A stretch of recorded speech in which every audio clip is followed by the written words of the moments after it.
स्वागत है आप सभी का स्मार्ट लर्निंग अड्डा के इस नए वीडियो में। दोस्तों हम लोग बोर्ड एग्ज़ाम की तैयारी को स्ट्रॉन्ग बनाने के लिए इस वीडियो में 12th क्लास के केमिस्ट्री के महत्वपूर्ण क्वेश्चंस को कवर करने वाले हैं।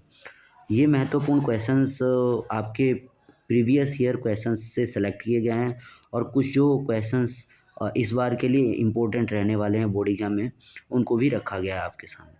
इसलिए इस वीडियो को अंत तक देखिएगा और जो महत्वपूर्ण क्वेश्चंस का ये सेट है, आप इनमें से क्वेश्चंस को वन बाय वन करके अपने नोटबुक में भी नोट करेंगे या फिर फ़िलहाल आप लोग जब एक-एक करके जब समझा दिया जाएगा सारा क्वेश्चन तो आप लोग उसको स्क्रीनशॉट भी लेते जाएँगे, ठीक है? चलिए हम लोग शुरू करते हैं वीडियो को। दोस्तों हमारा जो क्वेश्चन का पहला सेट है वो है सॉलिड स्टेट से और इसमें जो क्वेश्चंस दिए गए हैं, यह क्वेश्चंस काफ़ी हेल्दी होते हैं, ये आपके बोर्ड एग्ज़ाम में रिपीटेडली पूछे जाते हैं। हमारा जो फर्स्ट क्वेश्चन है इसमें कि हीरा किस प्रकार का ठोस होता है, डायमंड किस प्रकार का ठोस होता है। तो मैं बता दूं एक फैक्ट डायमंड के बारे में कि डायमंड क्या होता है, कार्बन का एक अपरूप होता है और धरती पे पाए जाने वाले सभी पदार्थों में क्या होता है, यह सबसे हार्ड होता है, सबसे कठोर होता है, ठीक है ना। चलिए अब इसमें किस प्रकार का रवा है, यह रवा का मतलब क्या होता है, किस प्रकार का क्रिस्टल कहना चाहता है ना, कि डायमंड किस प्रकार का क्रिस्टल है। तो भाई किस प्रकार का क्रिस्टल है, तो यह कोवेलेंट या नेटवर्क कह सकते हैं या फिर इसको आप सहसंयोजक कह सकते हैं। हमारा जो दूसरा प्रश्न है कि NaCl रवा की संरचना कैसी होती है। तो भाई जब भी NaCl आता है तो याद रखिए NaCl दो चीज़ों से बना है, एक धातु और दूसरा अधातु। सोडियम क्या है यहाँ पे, सोडियम एक धातु है, सोडियम एक धातु है। अब वहीं क्लोरीन क्या है, तो क्लोरीन एक अधातु है। अब भाई क्योंकि एक धातु है एक अधातु है तो इसे आयनिक कहेंगे, लेकिन यहाँ पे तो संरचना का प्रश्न है, इसलिए हम संरचना की बात करेंगे और संरचना इसकी कैसी होती है, फलक केंद्रित होती है। भाई फलक केंद्रित संरचना क्या होती है, तो फलक केंद्रित ऐसी संरचना होती है जिसमें जो पार्टिकल्स रहते हैं कोने पे भी रहते हैं और कोने के अलावा कहाँ रहते हैं भाई, तो कोने के अलावा फलकों के केंद्र में भी रहते हैं। जैसे यहाँ पे मैं एक क्रॉस सेक्शन फेस बना करके दिखा रहा हूँ, ठीक है ना, कि फेस के सेंटर में भी रहते हैं। अब आपसे कई मरतबा क्वेश्चन आता है कि भाई फलक केंद्रित ठोसों में कितने कण होते हैं टोटल। तो फलक केंद्रित में याद रखिएगा कोने पे एक कण होता है और फलकों के केंद्र में टोटल होते हैं कितने, 4। तो अगर कुल में सॉरी यहाँ पे अगर मैं फलकों के केंद्र की बात करूँ तो टोटल फलक होते हैं कितने, 6। और 6 फलक होते हैं तो प्रत्येक के अगर केंद्र के हम लोग कणों को काउंट करेंगे तो टोटल कितने हो जाएंगे, 3। और 3 और 1 टोटल कितना हो जाएगा हमारे पास, 4, ठीक है। अब हमारा प्रश्न है, जो अगला प्रश्न है हमारा कि भाई अ, निम्नलिखित में से कौन सा सहसंयोजक ठोस है, यानी कि कोवेलेंट ठोस या नेटवर्क ठोस कौन सा है। तो भाई याद रखिएगा कि कोवेलेंट और नेटवर्क ठोस कौन सा है, डायमंड। अभी मैंने डायमंड के बारे में एक और बात बताया था, यह एक क्रिस्टलीय ठोस होता है, यानी क्रिस्टेलाइन सॉलिड भी कहते हैं इसको। क्या कहते हैं भाई, तो इसको हम लोग क्रिस्टेलाइन सॉलिड भी कहते हैं, ठीक है ना, इसको हम लोग क्रिस्टलाइन सॉलिड भी कहते हैं। चलिए हम लोग अगले प्रश्न पे चलते हैं। हमारा अगला प्रश्न क्या है कि मूल क्रिस्टल तंत्रों की संख्या कितनी होती है, यानी कि मेन क्रिस्टल लैटिस कितने होते हैं। तो याद रखिएगा मेन क्रिस्टल लैटिस कितने होते हैं, 7। बट ये मेन क्यों कह रहा है, अगर टोटल कहे तो क्या कहेंगे। तो याद रखिएगा अगर ऐसे प्रश्न आता है कि टोटल क्रिस्टल लैटिस कितने होते हैं, तो याद रखिएगा उसमें टोटल कितने होते हैं, 14 होते हैं। टोटल क्रिस्टल लैटिस की संख्या होती है 14। अब हम लोग प्रश्न के आगे चलते हैं। हम लोग हमारा प्रश्न जो है एक काफ़ी लंबा सेट है तो इसको हमें कवर करने में समय लगेगा, ठीक है ना। तो एक एक क्वेश्चंस को हम लोग बारीकी से करने वाले हैं। हमारा अगला क्वेश्चन है कि भाई HCP में कितने कोऑर्डिनेशन नंबर होते हैं। HCP में कोऑर्डिनेशन नंबर यानी कि CN कितना होता है, तो भाई 12 होता है, याद रखिएगा। बट अगर HCP की जगह पे आपको FCC भी पूछ देता है, याद रखिएगा। कई मरतबा आपको FCC या फिर इसी की जगह पे CCP भी पूछा जाता है, ठीक है ना। तो FCC कहे चाहे CCP कहे तो उसमें कोऑर्डिनेशन नंबर कितना होता है, याद रखिएगा 12 कोऑर्डिनेशन नंबर होता है, ठीक है ना। 12 कोऑर्डिनेशन नंबर होता है, कितना होता है कोऑर्डिनेशन नंबर, 12 यानी 12, ठीक है ना। अब ये कोऑर्डिनेशन नंबर क्या होता है, तो मैं आपको बताता हूँ कोऑर्डिनेशन नंबर के बारे में। जैसे मान लीजिए कि यहाँ एक गोला मैं रखता हूँ, ठीक है ना। इस गोले को साइड वाइज कितने गोले टच करते हैं, जैसे देखिएगा आप लोग काउंट करिए, इस गोले को कितने गोले टच करते हैं, ठीक है ना। इस गोले को बीच वाले सेंटर का जो गोला है ना, इसको कितने गोले टच करते हैं। मैं कहता हूँ कि भाई ये जो सेंटर वाला गोला है, यह जो सेंटर वाला गोला है इसको कितने गोले टच कर रहे हैं, तो इसको टोटल कितने गोले टच कर रहे हैं, 4 गोले टच कर रहे हैं। इसलिए इसका कोऑर्डिनेशन नंबर कितना हो गया, 4। यानी कि जब भी हमें कोऑर्डिनेशन नंबर पूछता है तो वह पूछना चाहता है कि कितने स्पर्शी गोले हैं, ठीक है ना।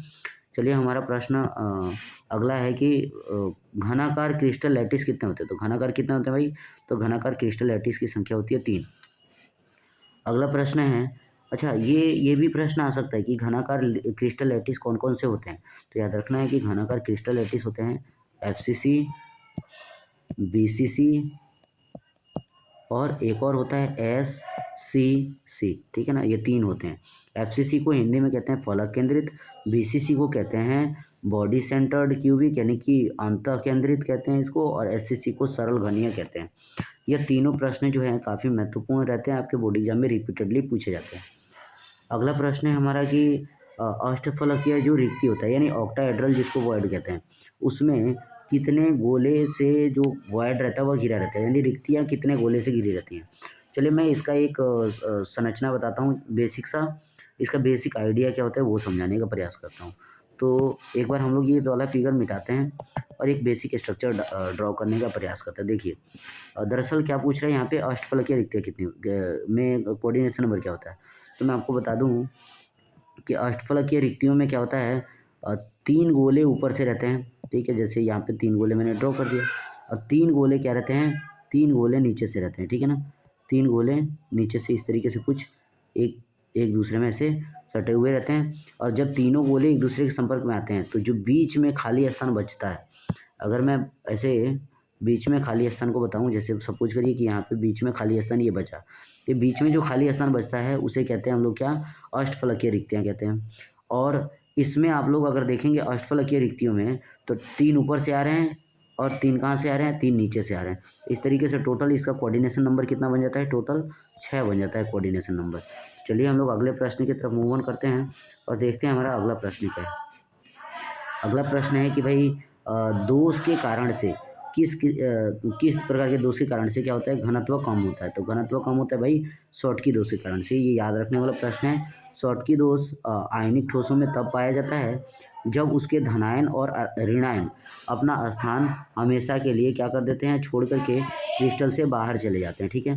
हमारा अगला प्रश्न है कि फेरो चुंबकीय पदार्थ कौन सा है। तो भाई फेरो चुंबकीय पदार्थ कौन सा है, Fe3O4।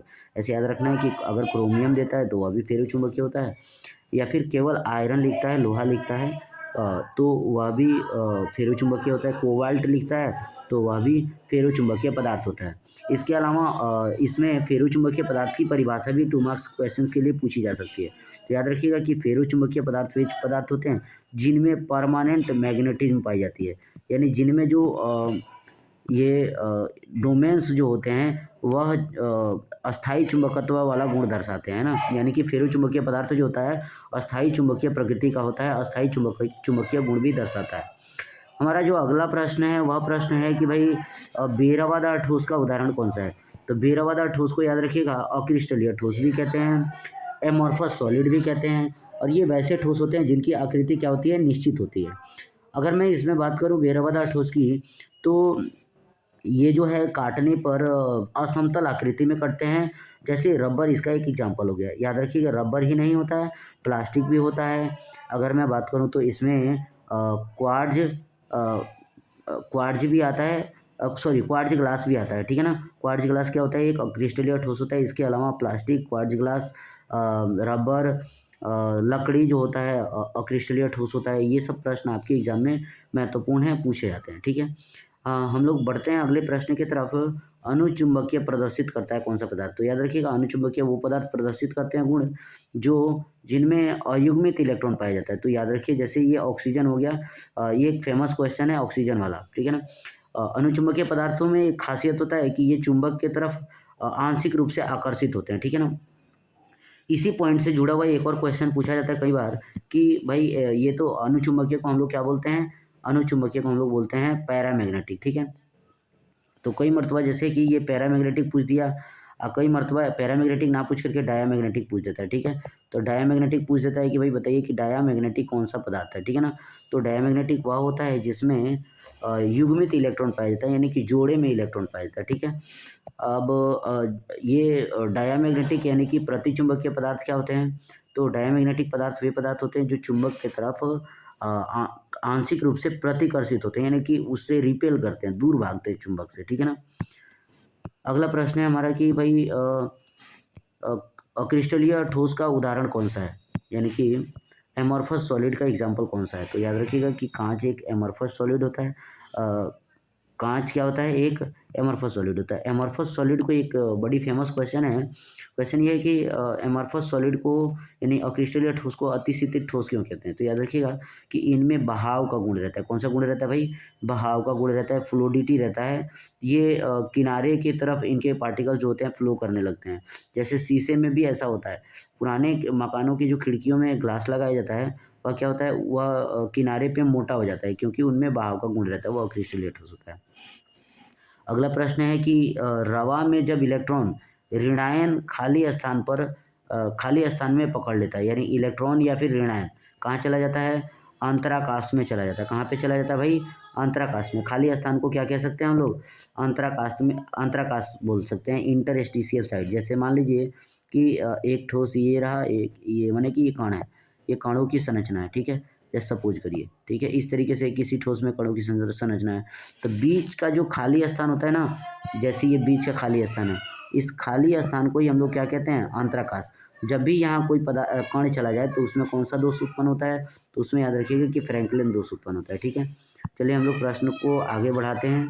देखिए हमारा अगला प्रश्न है कि अक्रिस्टलीय ठोस कौन सा होता है? तो भाई अक्रिस्टलीय ठोस कौन सा होता है? काँच होता है, याद रखिएगा। कौन सा ठोस अक्रिस्टलीय होता है? काँच होता है। अब देखिए अक्रिस्टलीय होने के पीछे का कारण क्या होता है? कई मर्तबा लॉजिक भी पूछता है कि भाई अक्रिस्टलीय ठोस क्या है? क्यों है ये? पहचान भी पूछ देते हैं कि भाई अक्रिस्टलीय ठोस का पहचान क्या है? तो याद रखिएगा अक्रिस्टलीय ठोस का पहचान होता है कि इनमें अनिश्चित व्यवस्था पाई जाती है कणों की। ये लघुपरासी होते हैं। लघुपरासी का मतलब होता है कि इनकी संरचना कुछ-कुछ दूरी पे बदलते रहती है, डिफरेंट होते रहती है, ठीक है ना? हमारा अगला प्रश्न है कि सोडियम ऑक्साइड यानी Na2O, सोडियम ऑक्साइड इससे पहले हम लोग सोडियम क्लोराइड का पढ़े थे। तो सोडियम ऑक्साइड में कोऑर्डिनेशन नंबर कितना होता है? तो याद रखिएगा सोडियम ऑक्साइड में कोऑर्डिनेशन नंबर होता है 8। बट अगर यही क्वेश्चन पूछ दे कि भाई सोडियम क्लोराइड में कितना होता है यानी NaCl में, कई मरतबा पूछा हुआ है NaCl में, तो NaCl में कितना होता है भाई? तो NaCl में हम लोग पहले से जानते हैं 6 कोऑर्डिनेशन नंबर होता है। कोऑर्डिनेशन नंबर क्या होता है ऊपर मैंने समझाया था, तो आप चाहें तो वीडियो को पीछे करके फिर से कोऑर्डिनेशन नंबर समझ सकते हैं। हमारा अगला प्रश्न है कि BCC इकाई में, BCC यानी कि body centred cubic unit cell में कितना स्थान खाली होता है? तो चलिए मैं स्थान के बारे में आपको बताता हूँ ज़रा-सा कि BCC जो होता है ना उसका पैकिंग एफिशिएंसी होता है 68%, ठीक है ना? कितना होता है?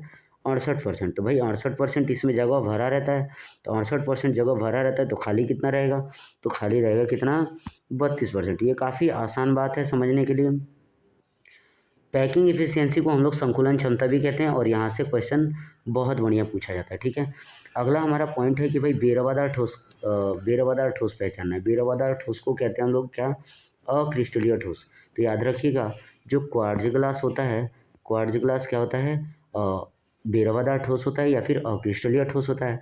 बट यही अगर यहाँ पे केवल रहे क्वार्ट्ज, जैसे मान लीजिए कि ग्लास का टर्म यूज ही ना करे, केवल क्वार्ट्ज का यूज करें तो क्या होगा? वह क्रिस्टलीय हो जाएगा यानी रवादार हो जाएगा। बट यहाँ पे बेरवादार कह रहा है तो क्वार्ट्ज ग्लास क्या होगा? बेरवादार ठोस होगा। चलिए हम लोग आगे बढ़ते हैं अगले प्रश्न की तरफ।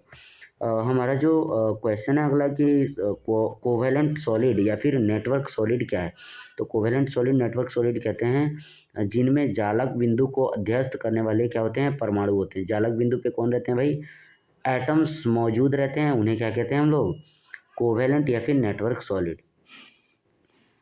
प्रश्न में हम लोग आगे बढ़ेंगे। हमारा अगला प्रश्न देखते हैं क्या है। अगला प्रश्न है कि पिंड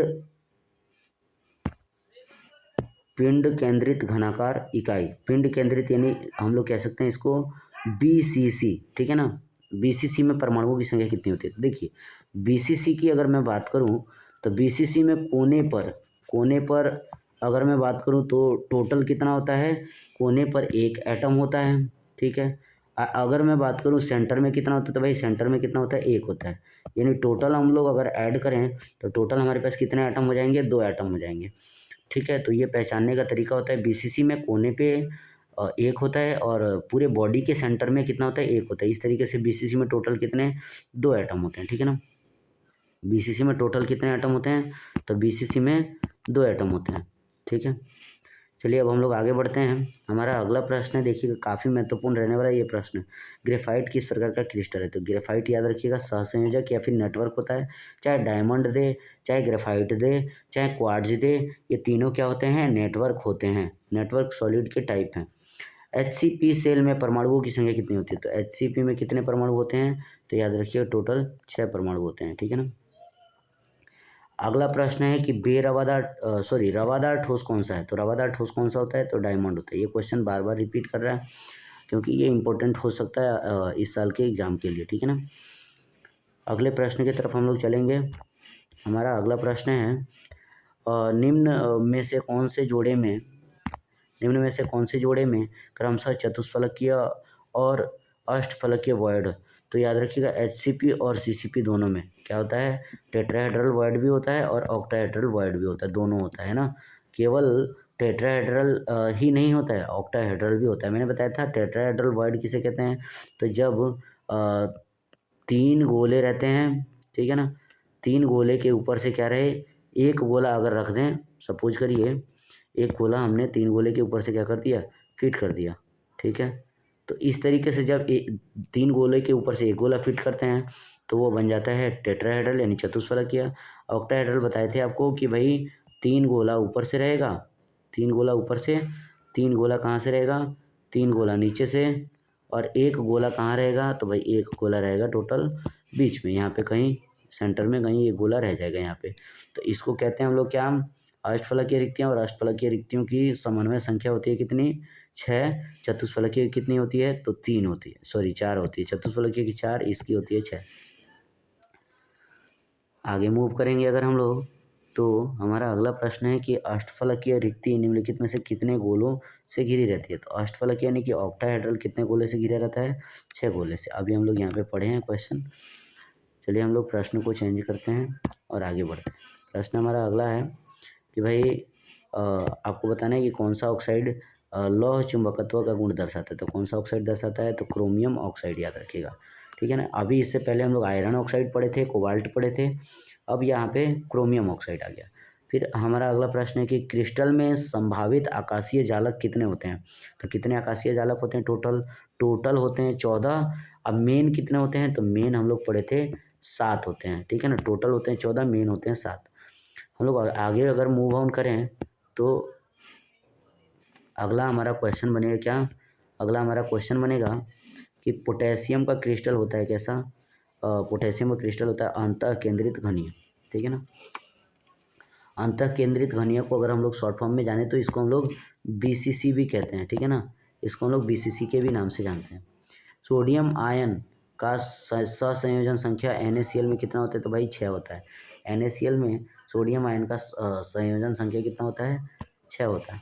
चलिए हम लोग प्रश्न को चेंज करते हैं और आगे बढ़ते हैं। ये क्वेश्चंस आपके बोर्ड एग्जाम में यहाँ पे ये जो 29 नंबर क्वेश्चन है ना, यहाँ पे एक मिस्टेक है, एक एरर हो गया है। और एरर क्या है भाई कि NaCl यहाँ पे देना चाहिए, NaCl देना चाहिए। ठीक है ना। चलिए हम लोग प्रश्नों को चेंज करते हैं, आगे बढ़ते हैं। रॉक सॉल्ट किस प्रकार की संरचना, रॉक सॉल्ट में किस प्रकार की संरचना प्रत्येक आयन की समन्वय संख्या क्या होती है, माने कि रॉक सॉल्ट जो होता है FCC दर्शाता है और उसमें समन्वय संख्या कितनी होती है, 6 होती है। यही जो क्वेश्चन ऊपर था वही क्वेश्चन ऑलमोस्ट नीचे भी आ गया है। ठीक है ना, क्वेश्चन रिपीटेड हो गए हैं। ठीक है, चलिए इसको करेक्ट करिएगा आप लोग, एक क्वेश्चन एक साथ कर लीजिएगा इन सारे डेटा को। हमारा अगला प्रश्न है कि भाई HCP क्रिस्टल की संरचना कैसी में कौन दर्शाता है, तो भाई जिंक जो होता है कैसे दर्शाता है, HCP संरचना दर्शाता है। चलिए हम अष्टफलकीय रिक्तियों का त्रिज्या अनुपात क्या होता है, हमारा अगला प्रश्न है क्या, अष्टफलकीय रिक्तियों का त्रिज्या अनुपात कितना होता है, तो 0.414। और चतुष्फलकीय का अगर पूछ देता तो कितना हो जाता, 0.225 याद रखिएगा। ठीक है ना। त्रिज्या अनुपात मतलब कि जो धनायन होते हैं और जो ऋणायन होते हैं, यानी कि जो रिक्तियाँ होती हैं और जो ऋणायन होते हैं उनकी त्रिज्याओं का अनुपात कितना होता है, तो भाई 0.225 गुना होता है। ठीक है ना। ये होता है टेट्राहेड्रल वॉइड के लिए, टेट्राहेड्रल वॉइड के लिए।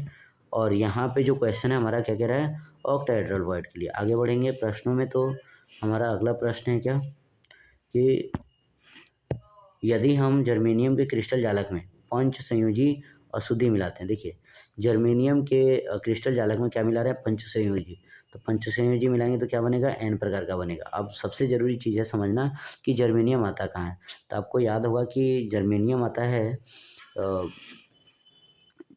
ये आता है कि cute sister gets small problem, तो जीई आता है इसमें 14वें ग्रुप में, है ना। तो जर्मेनियम को कितना हो जाएगा, 14, ठीक है। अब अगर हम लोग बात करें तो 14वें में हम लोग क्या मिला रहे हैं, तो 14वें में हम लोग मिला रहे हैं पंच संयोजी यानी 15वां वाला। तो जब भी हम लोग कम वाले में ज़्यादा वाला मिलाते हैं, ठीक है ना, कम वाले में ज़्यादा वाला मिलाते हैं, पेंटावैलेंट मिलाते हैं टेट्रावैलेंट में, तो किस टाइप का बनता है हमारा सेमीकंडक्टर, एन टाइप का सेमीकंडक्टर बनता है। वही अगर ये प्रोसेस रिवर्स कर दें तो पी टाइप बन जाएगा, ठीक है ना। और एन टाइप और पी टाइप सेमीकंडक्टर्स काफ़ी इंपॉर्टेंट होते हैं, डायोड वगैरह बनाने में इनका इस्तेमाल किया जाता है। चले हम लोग अगले प्रश्न की तरफ मूव ऑन करते हैं। सोडियम और मैग्नीशियम का क्रिस्टलीकरण बीसीसी में और किस में होता है, एफसीसी के प्रकार के क्रिस्टलों में होता है। उनके क्रिस्टलों में परमाणुओं की संख्या कितनी होगी, तो भाई याद रखिए बीसीसी में कितने होते हैं, तो कोने पे एक होता है और केंद्र में एक होता है, तो टोटल कितना हो जाएगा भाई, 2। एफसीसी में कितना होता है, तो ऊपर हम लोग पढ़े हैं एफसीसी में 4 कैसे होता है, तो 4 होता है, कोने पर 1 और फलकों के केंद्र में टोटल मिला करके 3 होता है, तो 3 और 1 कितना, 4।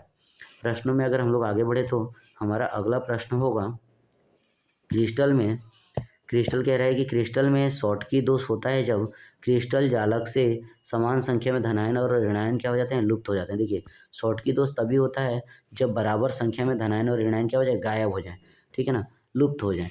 अब देखिए समझना है इस चीज़ को कि धनायन और ऋणायन गायब होते हैं जब, तो यानी कि शॉटकी दोष में क्या होगा, घनत्व क्या होगा, कम होगा। शॉटकी दोष में घनत्व डेंसिटी क्या होगा, घटेगा। डेंसिटी क्या होगा, घटेगा। चलिए हम लोग आगे बढ़ते हैं प्रश्न को। गोले की षट्भुजीय निविड़ संकुलित व्यवस्था को वर्णित करता है। तो भाई षट्भुजीय यानी कि एचसीपी कहना चाहता है ये, ठीक है ना। तो षट्भुजीय व्यवस्था क्या होता है भाई, ए बी टाइप को कहते हैं। कौन से टाइप को कहते हैं, ए बी टाइप को षट्भुजीय संरचना कहते हैं। हमारा 37वां प्रश्न होगा कि फलक केंद्रित घनीय जालक में एकक कोशिका कितने फलकों द्वारा समान रूप से सहभाजित होती है, तो कितने फलकों द्वारा, 6 फलकों द्वारा समान रूप से सहभाजित होती है। यानी कि 6 फलकों के द्वारा बटी हुई होती है, ठीक है ना। फलक केंद्रित घनीय जालक में एक कोशिका 6 फलकों के द्वारा क्या होती है, सहभाजित होती है, बटी हुई होती है। सहभाजित होने का मतलब, मूल मतलब क्या है, बटी हुई होती है। चलिए हम लोग आगे बढ़ते हैं, प्रश्न देखते हैं हमारा अगला। फिर हमारा अगला प्रश्न है कि भाई एफसीसी में मुक्त खाली स्थान कितने होते हैं, तो भाई एफसीसी में हम लोग ऊपर ही डिस्कस किए हैं कि एफसीसी में टोटल अगर मैं बात करूं तो पैकिंग एफिशिएंसी होता है 74%, ठीक है। अब 74% तो जगह भर गया, तो कितना जगह खाली होगा, तो भाई 100% में से माइनस कर लेंगे, 100 में से माइनस करेंगे 74, तो कितना आ जाएगा, 26% आ जाएगा। तो यहाँ पे 26% क्या रहता है, जगह भरा हुआ रहता है, ठीक है। चलिए हम लोग प्रश्न को चेंज करते हैं, अगले प्रश्न की तरफ चलते हैं। सामान्य सूत्र क्या कह रहा है यहाँ पे, AX उप संयोजन संख्या के 6 आयनिक क्रिस्टल के लिए त्रिज्या अनुपात का मान कितना होगा। तो आयनिक क्रिस्टल के लिए त्रिज्या अनुपात का मान पूछ रहा है। अगर सामान्य सूत्र क्या है, AX है, ठीक है। तो AX है तो यहाँ पे सबसे इम्पोर्टेंट जो टास्क यहाँ पे दिया हुआ है, कोऑर्डिनेशन नंबर दे दे रहा है कितना, 6। तो कोऑर्डिनेशन नंबर 6 के लिए क्या होता है, तो त्रिज्या अनुपात होता है 0.73 से लेकर के 0.41 के बीच में। वैसे हम लोग जानते हैं कि 0.41 से 0.73 क्यों दिया हुआ है, क्योंकि 6 मतलब होता है अष्टफलकीय, और अष्टफलकीय कहाँ से कहाँ तक, 0.4 से 0.73 तक, ठीक है। फ्रैंकलिन दोष किस में होता है, तो फ्रैंकलिन दोष होता है AGBR में। याद रखिएगा AGBR में फ्रैंकलिन दोष भी होता है और AGBR में शॉटकी दोष भी होता है, दोनों दोष होता है। ये एक ऐसा आयनिक ठोस है जिसमें एक साथ फ्रैंकलिन और शॉटकी दोनों दोष पाए जाते हैं। अगला प्रश्न है, फ्रैंकलिन दोष किस में होता है, तो भाई बताना है कि फ्रैंकलिन दोष किस वाले कंपाउंड में पाया जाएगा। तो देखिए फ्रैंकलिन दोष की मैं बात बताता हूँ आपको, AGBR में फ्रैंकलिन और शॉटकी दोनों पाया जाता है। और फिर अगला प्रश्न है कि द्विध्रुवीय आघूर्ण ज़्यादा है किस में, तो द्विध्रुवीय आघूर्ण ज़्यादा किस में होता है, CHCl3 में, ठीक है ना। अब आपको जैसे यहाँ पे ऑप्शन तो इसमें नहीं है, बट मैं आपको ऑप्शन बताता हूँ। जैसे ही आपको ऑप्शन दे देता है ऐसे CH3Cl, यहाँ पे 1 मिनट रुकिए, इसको रब कर दीजिए। जैसे हमारा पहला ऑप्शन हो सकता था यहाँ पे CH3Cl, CH3Cl, ठीक है। दूसरा ऑप्शन दे देगा CH2Cl2, ठीक है। तीसरा ऑप्शन दे देगा CHCl3 और तीसरा ऑप्शन दे देगा CCl4। आपको बताना है कि द्विध्रुवीय आघूर्ण किस में सबसे ज़्यादा हुआ, तो भाई हमारा आंसर हो जाएगा क्या, CHCl3, ठीक है ना। द्विध्रुवीय आघूर्ण क्या होता है, तो भाई इलेक्ट्रॉन जिधर ज़्यादा शिफ्ट रहते हैं उधर फोर्स ज़्यादा लगता है। फोर्स या फिर कह सकते हैं कि डिस्टेंस और चार्ज के प्रोडक्ट को हम लोग क्या कहते हैं, डाइपोल मोमेंट कहते हैं या द्विध्रुवीय आघूर्ण कहते हैं। तो इसमें डाइपोल मोमेंट ज़्यादा रहेगा, याद रखिएगा। ऐसे चार ऑप्शन यही सेम टू सेम दे तो ये हमारा आंसर होता है, ठीक है ना। अदरवाइज हमें इसका एनालिसिस करना होता है स्ट्रक्चर डाइपोल मोमेंट का, ठीक है ना। तो थोड़ा सा मैं इसको स्ट्रक्चर को भी इलेबरेट कर देता हूँ कि स्ट्रक्चर कैसे खींचा जाता है। देखिए, डाइपोल मोमेंट को समझने के लिए आपको स्ट्रक्चर यानी कि स्ट्रक्चर के साथ साथ ऋणात्मकता को भी समझना ज़रूरी है। जैसे मैं थोड़ा सा इसको बेसिकली इलेबरेट करता हूँ। अगर मैं आपको ऑप्शन देता यहाँ पे, सपोज करिए एक ऑप्शन रहता है हमारा CH, ठीक है, CHCl3, एक रहता CH2Cl2। इसको सॉर्ट आउट कर लेने दीजिए, 1 मिनट रुकिए। तो डाइपोल मोमेंट की अगर हम लोग बात करेंगे तो डाइपोल मोमेंट में स्ट्रक्चर काफ़ी इंपॉर्टेंट रोल होता है। हम लोग स्ट्रक्चर के एनालिसिस को फर्दर किसी वीडियो में कवर करेंगे। फिलहाल इस वीडियो में हम लोग एमसीक्यूज़ को आगे बढ़ाते हैं। तो ध्यान दीजिएगा, एमसीक्यूज़ में अगर हम लोग बात करें तो हमारा जो है यहाँ पे लेसन समाप्त हो जाता है। तो लेसन फर्स्ट में हम लोग टोटल 41 ऑब्जेक्टिव्स को कवर किए हैं और ये ऑब्जेक्टिव्स काफ़ी महत्वपूर्ण हैं। यहाँ तक हमारा जो है फर्स्ट सीरीज़ समाप्त होता है। सेकंड सीरीज़ में हम लोग कवर करेंगे सॉल्यूशन चैप्टर के एमसीक्यूज़ को। तो दोस्तों, फर्स्ट सीरीज में आप लोग जो जितने भी एमसीक्यूज़ दिए गए हैं, इन एमसीक्यूज़ को आप लोग नोट भी करेंगे और इनका बार बार रिवीजन करेंगे, इनका प्रैक्टिस करेंगे। तब तक के लिए धन्यवाद। जय हिंद, जय भारत।